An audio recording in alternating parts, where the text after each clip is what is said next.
I was rotting in a dive bar on Christmas Eve when the goddess of death found me. Facing away from the door, I felt a wave of winter chill flush against the back of my neck when she came into the dimly lit tavern. The bartender blanched when he saw her, then wordlessly pointed a finger to himself to ask if she had come for him. "No, Gary," she said, her voice low and husky. "Not today." I did not look to see who had just entered the Rusty Pearl. She placed a hand on my shoulder and her skin was like ice. The cold soaked through my cardigan all the way down to my bones. "Finish your drink, Sarah," she said, sliding onto the cracked leather stool beside me and folding her hands on the sticky bar top. I choked as I recognized her. She was exactly as described, a grim reaper disguised as a beautiful woman with pale skin and long dark hair. She wore a cloak of gold-tipped raven feathers and looked as though she'd de-stepped out of a storybook. But in a world where gods walk among mortals, everyone in the bar knew who she was. And though her appearance was unmistakable, her signature scent, that which most comforts the one she seeks, left no doubt that she was there for me. So my time had finally come. I stared down into my half-finished drink, swallowing hard against the fear in my throat. Not everyone received a personal visit from the goddess of death when it was their time to go, and I wondered what made me so special. "I've been watching you for a while," she said, leaning in towards me. "Well, the cancer's back for a third time," I said with a bitter laugh. "I imagine you've been frustrated by Dr. Peterson's excellent work in keeping me alive." "On the contrary," she said, cocking an eyebrow, "I've been impressed by your commitment to thwart me." I scowled and took a sip of my drink, but only a small sip. She'd grant me time until my drink was gone, so I decided to drag it out. I glanced over at her and saw her running a finger through a ring of condensation left from the previous patron's glass. I wondered what she thought of the dingy hovel where I chose to spend my holidays. It certainly wasn't a glamorous end to my pitiful life. "I have a proposition for you," she said, folding her hands again. "An alternative to the inevitable, if you will." "All right," I said, swirling the ice and lime wedge in the bottom of my glass with the dregs of Gary's heavy pour. The goddess of death didn't strike me as someone who cut deals with mortals, but what did I know? I am in need of an assistant, someone to help me manage things. She took a deep breath and sighed. There's just so much going on in the world these days. War, violence, disease. With the human population at an all-time high, I'm a little busier than I'd like. "Are you offering me a job?" I asked, staring into the voids of her eyes. The notion sounded ridiculous. "In a way," she said. "Consider it a promotion from being a cancer-riddled college dropout with no family," I suggested. "I was going to say human, but describe yourself how you like," she said, shrugging. "What makes you think I'd be a good assistant?" I asked. There was no possible way I was qualified for whatever it was she wanted me for. "I have a good feeling about you," she said earnestly. "Maybe it's the slope of your handwriting or the exact shade of your fingernails." I looked down at my chipping nail polish. "Perhaps it's the content of the book report you wrote in the 4th grade, or the constellation of freckles on your back." All these details seemed irrelevant to my ability to perform as a goddess's assistant.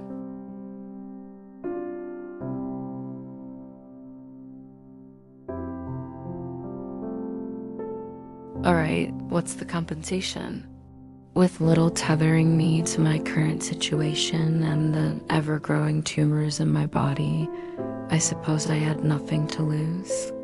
I was alone in a greasy dive bar on Christmas Eve, after all. "Immortality," she said plainly. She took a beat to examine the look of surprise on my face and grinned. I told you it was an upgrade from being human. What exactly would I do as your assistant? I asked. Her offer seemed too good to be true. There had to be a catch.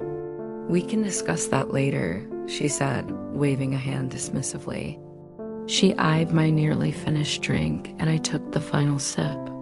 Do we have a deal? Fine, I said in an exhaled sigh.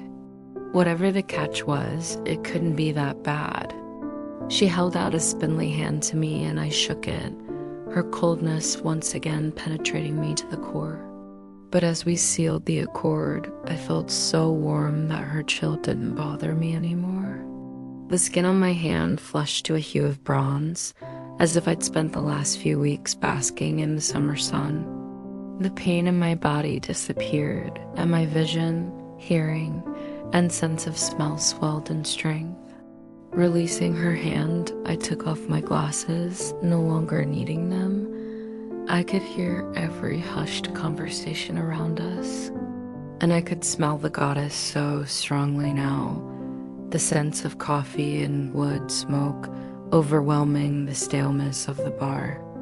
Gary appeared again, startled to see how I'd apparently transformed. I wondered if I still had dishwater blonde hair and gray eyes, or if they'd changed like my skin tone. The goddess held up 2 fingers to Gary, indicating that we were to celebrate our deal. He hastily began preparing drinks for us, now averting his gaze from me. Do you recall the last date you went on? The goddess asked casually, returning her finger to the ring of water on the bar top. Sure, I replied, furrowing my eyebrows. It was a few years ago, a girl named Amy. We never really hit it off, though. Gary slid a pair of drinks to us and removed my empty glass. The goddess nodded to him in thanks before he disappeared again. She delicately lifted the beverage to her lips and took a small sip. I'm impressed, she said, raising her eyebrows. Didn't think this place served such good drinks. I ought to tip him a year or 2. What?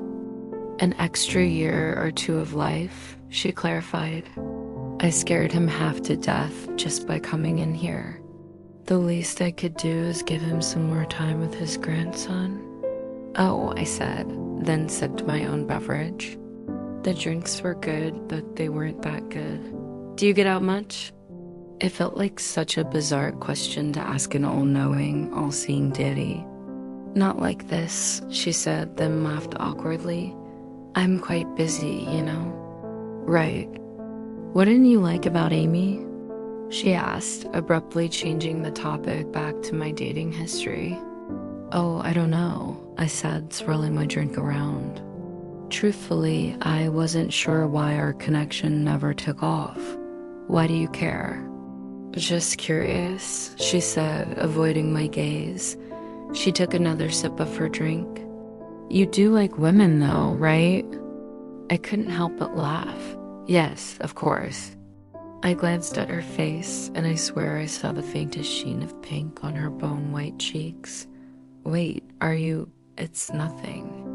Never mind, she stammered.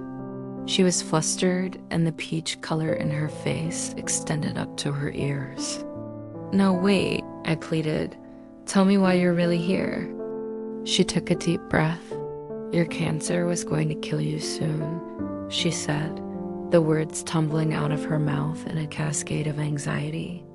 I've been extending your life for a while now, through all your previous bouts of cancer.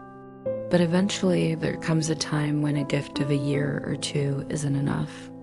I can't prolong life indefinitely like that. Eventually the only recourse is to, well, make you into something like myself. But why me? I asked incredulously. It didn't make sense that I had received such intense attention from a literal goddess. You are under no obligation to work for me, she continued, ignoring my question.